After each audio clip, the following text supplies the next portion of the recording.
melaporkan hasil dari KTT di Yordan, yang KTT ini khusus untuk membicarakan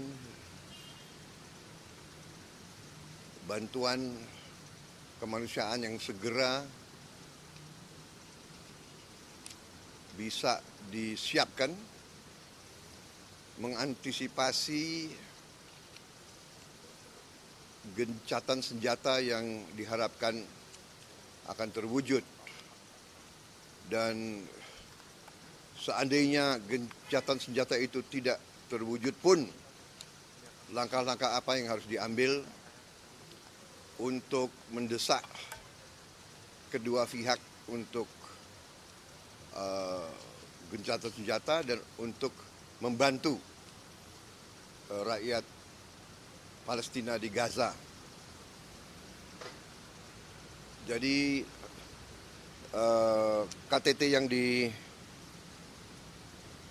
diselenggarakan atas undangan Raja Yordan, Presiden Mesir, dan Sekjen PBB, juga dihadiri oleh Presiden Palestina dan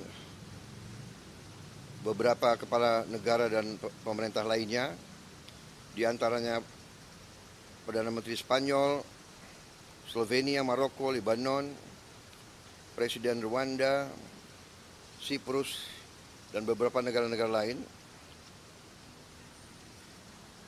Disusunlah langkah-langkah untuk mengatur bantuan. Dan Indonesia sudah umumkan kita siap mengevakuasi 1.000 pasien dirawat di Indonesia, dan begitu sembuh akan dikembalikan ke Gaza begitu situasi normal. Saya juga tawarkan juga atas inisiatif Ibu Khofifah, Gubernur Jawa Timur, dan juga tokoh-tokoh pimpinan pondok-pondok pesantren di Jawa Timur, Jawa Barat, juga menawarkan siap menampung yatim piatu, anak-anak yang kena trauma. Ini sedang dibicarakan. Kemudian kami juga waktu itu menyampaikan Indonesia siap mengirim tenaga dokter dan perawat untuk mengoperasikan rumah sakit lapangan di kawasan Gaza. Ini sedang dibicarakan dengan beberapa pihak. Juga kita menyampaikan bahwa saya baru lapor ke Presiden. Presiden juga mengatakan kita tetap bila diminta dan bila diizinkan, kami tetap siapkan pesawat Hercules untuk terus mengirim bantuan lewat udara. Dan apabila diperlukan, kami siap kembali mengirim rumah sakit, kapal rumah sakit. Mereka juga minta kita bantu tidak hanya Gaza tapi tepi barat, karena tepi barat juga ternyata keadaannya sangat sulit.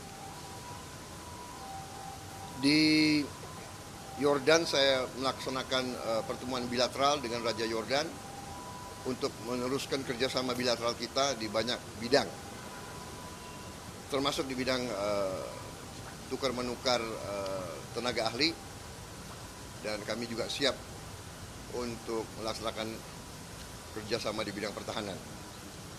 Di situ juga saya ketemu Secretary of State, Menteri Luar Negeri Amerika Serikat,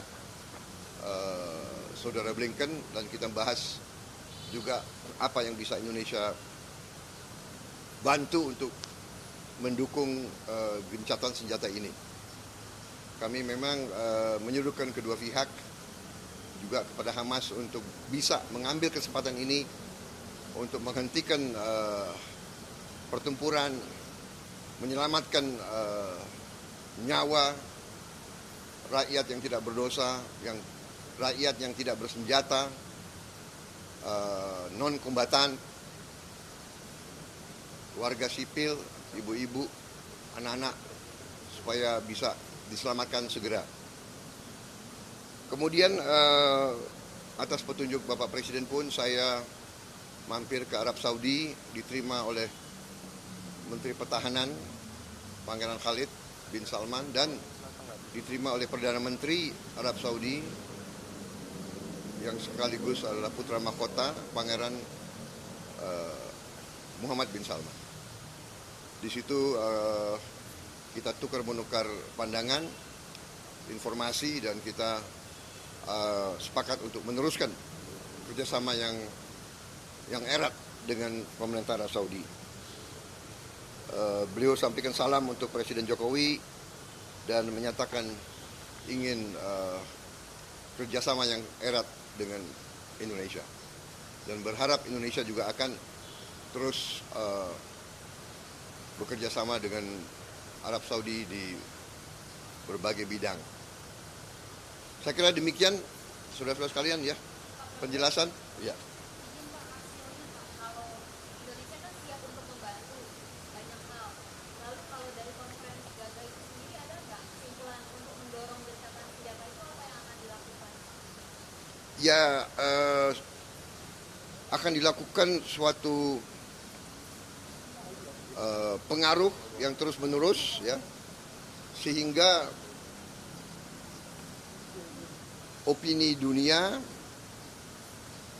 yang nanti diwakili oleh pemerintah-pemerintah negara-negara di dunia, kita berharap meyakinkan terutama pihak Israel untuk menghentikan serangan-serangan mereka. Sebagaimana kita ketahui ya, dalam beberapa minggu ini sudah beberapa negara Eropa sendiri yang sudah menyatakan mengakui Palestina. Dan juga di PBB juga mayoritas anggota PBB sudah menyatakan mengakui Palestina, minta Palestina diterima sebagai anggota PBB. Dan Dewan Keamanan PBB yang terakhir juga mengendorse usul gencatan senjata ini. Jadi tidak ada veto dari negara manapun.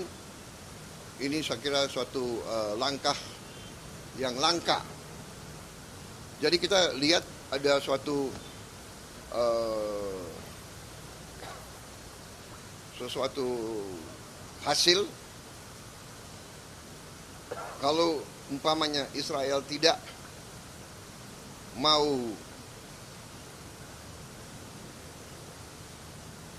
memberi gencatan senjata, mungkin Israel akan sangat terkucil di dunia. Ya. Tapi juga kita juga menyuruhkan Hamas agar segera menerima gencatan senjata ini demi rakyatnya sendiri. Saya kira demikian, ya.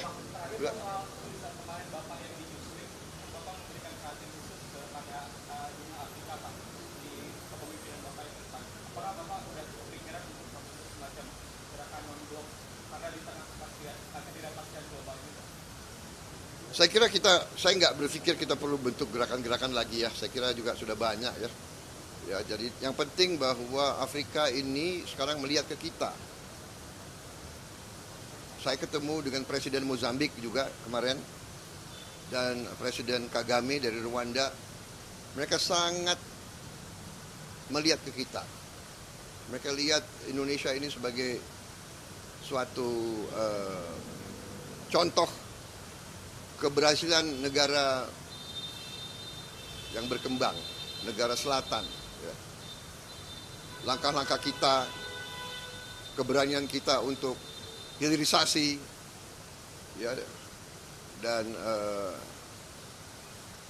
keberpihakan kita untuk selalu bersama rakyat-rakyat yang sedang mengalami kesulitan di dunia ini sangat menarik mereka. Jadi mereka banyak mengundang saya, ya, minta dukungan Indonesia, minta bantuan Indonesia, minta dididik di Indonesia. Jadi Saya kira lebih ke arah situ. Saya kira nggak usah ada organisasi lagi lah, nggak usah ada, ya kan? Nanti terlalu banyak gerakan-gerakan yang tidak efektif. Kita sekarang harus ke arah konkret, ke arah langkah-langkah yang real.